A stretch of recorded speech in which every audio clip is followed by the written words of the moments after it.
জয় জগন্নাথ, জয় জগন্নাথ, জয় জয় জগন্নাথ। বন্ধুরা, সোজা রথ থেকে উল্টো রথের মধ্যে এই 5টি রাশি গুপ্তধন পেয়ে লালে লাল হতে চলেছে।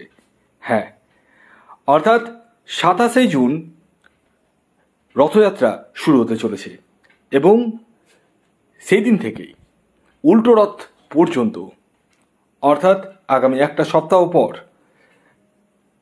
এই 5 রাশির জাতক ও জাতিকারা গুপ্তধন পেয়ে লালে লাল হতে চলেছে।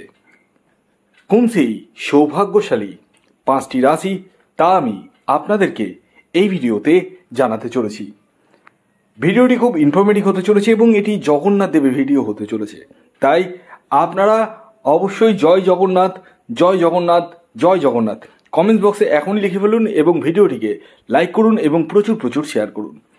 দেখুন, 27শে জুন সোজা রথ এবং এই দিনটা একটি খুবই গুরুত্বপূর্ণ তাৎপর্যপূর্ণ দিন, কারণ এটি জগন্নাথ দেবেরই দিন। আর এই দিনে যে কোনো ধরনের শুভ কাজ কিন্তু আপনারা করতে পারেন এবং এই দিন আপনারা অবশ্যই গঙ্গা স্নান করুন। যারা নিতান্তই গঙ্গা স্নান করতে পারছেন না, তারা বালতির মধ্যে জল দিয়ে সেই জলে আপনারা স্নান করুন, তাতে কিন্তু আপনারা যথেষ্ট বেনিফিট পাবেন এবং পাশাপাশি আপনাদেরকে নির্ধনী ব্যক্তিকে কিছুটা হলেও অর্থ বা বস্ত্র বা খাদ্য যাই হোক আপনার সামর্থ্য মতো দিতে হবে। পাশাপাশি রাস্তার দুস্থ কুকুরগুলোকে বা গরুকে আপনারা খাওয়ান বা ষাঁড়কে খাওয়ান, যেটুকুটা পারবেন খাওয়ান। এতে কিন্তু আপনার গ্রহদোষ কিন্তু কাটবে এবং আপনি যথেষ্ট বেনিফিটেড হবেন। তাই এই সোজা রথ থেকে উল্টো রথের মধ্যে এই 5টি রাশি, হ্যাঁ, গুপ্তধন পেয়ে জগন্নাথ দেবের কৃপায় লালে লাল হতে চলেছে। হ্যাঁ, তবে এই গুপ্তধনের যে মেন কারক গ্রহ সেটা কি জানেন? কেতু গ্রহ।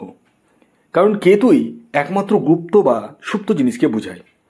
তাই বেসিক্যালি আমি যে ভিডিওটি করছি সেটি সকলের জন্য। দেখতে হবে আপনার নিজস্ব বার্থ চার্টে কেতুর অবস্থান কেমন রয়েছে, বর্তমান দশা অন্তর্দশা কি কেতুর দশা চলছে বা অন্তর্দশা কি কেতুর পাস হচ্ছে, দেখতে হবে।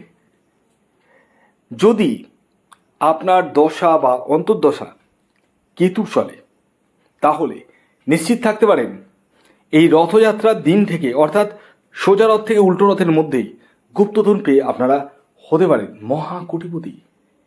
হ্যাঁ, তবে এই গুপ্তধন সেই গুপ্তধন নয় যেমন আগেকার দিনে লাঙল চাষ করে লাঙলের ফলাতে কিন্তু মোহর উঠে এসছে, দিঘিতে জাল ফেলে ঘড়া ঘড়া মোহর উঠে এসছে, বাসনপত্র উঠে এসছে, শুনেছেন আপনারা হয়তো দাদু ঠাকুমার কাছে। কিন্তু এখনকার যুগে গুপ্তধন মানে আকস্মিক অর্থপ্রাপ্তি। শুধু অর্থপ্রাপ্তি বললে ভুল হবে, সম্পত্তি লাভ। ধরুন আপনার কোনো প্রপার্টি রয়েছে যেটি আপনি সেল করতে পারছেন না, ভালো করে বুঝবেন, কোর্ট কেস চলছে বা আপনার যারা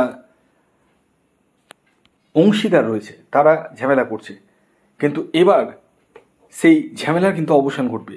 এছাড়াও এমনও হতে পারে আপনি যে জায়গাটা কিনে রেখে দিয়েছেন, হয়তো 2 বছর 5 বছর 7 বছর আগে কিনে রেখে দিয়েছেন, হঠাৎ করে শুনতে পেলেন যে ওই পাশ থেকেই একটা সুন্দর ব্রিজ তৈরি হচ্ছে বা মার্কেট হচ্ছে বা শপিং মল হচ্ছে, তাহলে আপনার জায়গার ভ্যালুয়েশনটা কী হয়ে গেল? প্রচুর বেড়ে গেল। এই জিনিসটাই হচ্ছে গুপ্তধন, মানে আপনি আগেও ভাবতে পারবেন না, কিন্তু এই জিনিসটি ঘটবে। তার জন্য কি করতে হবে? আপনার নিজস্ব বার্থ চার্টকে দেখাতে হবে যে আপনার জন্মছকে কেতু গ্রহের অবস্থান কেমন রয়েছে এবং প্রয়োজনে আপনারা কেতু রক্ষা কবচ ধারণ করতে পারেন, তবে এটি অপশনাল। তো এই সোজা রথ থেকে উল্টো রথের মধ্যে আমি এই ভিডিওতে 5টি বিশেষ রাশির নাম বলবো। সেই রাশিগুলি গুপ্তধন পেয়ে মহা কোটিপতি হতে চলেছে, মানে লালে লাল হতে চলেছে। যার মধ্যে প্রথম যে রাশির নাম বলবো সেটি হচ্ছে মকর রাশি। হ্যাঁ, মকর রাশির জাতক ও জাতিকা যদি আপনি হন, তাহলে জগন্নাথ দেবের কৃপায় সোজা রথ থেকে উল্টো রথের মধ্যে গুপ্তধন পেয়ে লালে লাল হতে চলেছেন।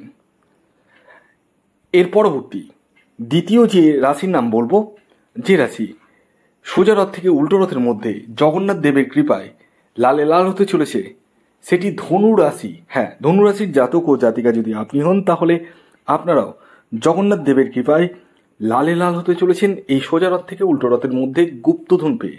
ইয়েস।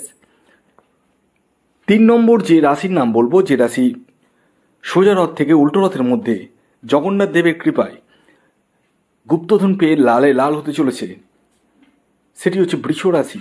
ইয়েস, বৃষ রাশির জাতক ও জাতিকা যদি আপনি হন, তাহলে আপনারাও কিন্তু জগন্নাথ দেবের কৃপায় গুপ্তধন পেয়ে লালে লাল হতে চলেছেন। এর পরবর্তী 4 নম্বর যে রাশির নাম বলবো, যে রাশি সোজা রথ থেকে উল্টো রথের মধ্যে গুপ্তধন পেয়ে লালে লাল হতে চলেছে, সেটি হচ্ছে সিংহ রাশি। সিংহ রাশির জাতক বা জাতিকা আপনি হলে আপনারাও কিন্তু গুপ্তধন পেয়ে জগন্নাথ দেবের কৃপায় লালে লাল হতে চলেছেন, অর্থাৎ আপনাদের দীর্ঘদিনের কোনো প্রত্যাশা পূর্ণ হতে চলেছে। এর পরবর্তী সর্বশেষ যে রাশির নাম বলবো, যে রাশি সোজা রথ থেকে উল্টো রথের মধ্যে গুপ্তধন পেয়ে জগন্নাথ দেবের কৃপায় লালে লাল হতে চলেছে, সেই রাশিটি হচ্ছে কন্যা রাশি। কন্যা রাশির জাতক বা জাতিকা আপনি হলে আপনারাও সোজা রথ থেকে উল্টো রথের মধ্যে জগন্নাথ দেবের কৃপায় লালে লাল হতে চলেছেন। হ্যাঁ, তবে এই ভিডিওটি সম্পূর্ণরূপে সার্বিক ভিডিও। আপনার নিজস্ব ব্যক্তিগত বার্চাটে কেতু গ্রহের স্থিতি কেমন রয়েছে সেটা দেখতে হবে, কারণ কেতু গ্রহই একমাত্র আমাদের অর্থ দিয়ে থাকে গোপনভাবে। তো যারা আমার সাথে পরামর্শ করে ভাবছেন, তারা 7586072999 এই নাম্বারে যোগাযোগ করতে পারেন। ভিডিওটি এখনকার মতো এই পর্যন্তই। ধন্যবাদ।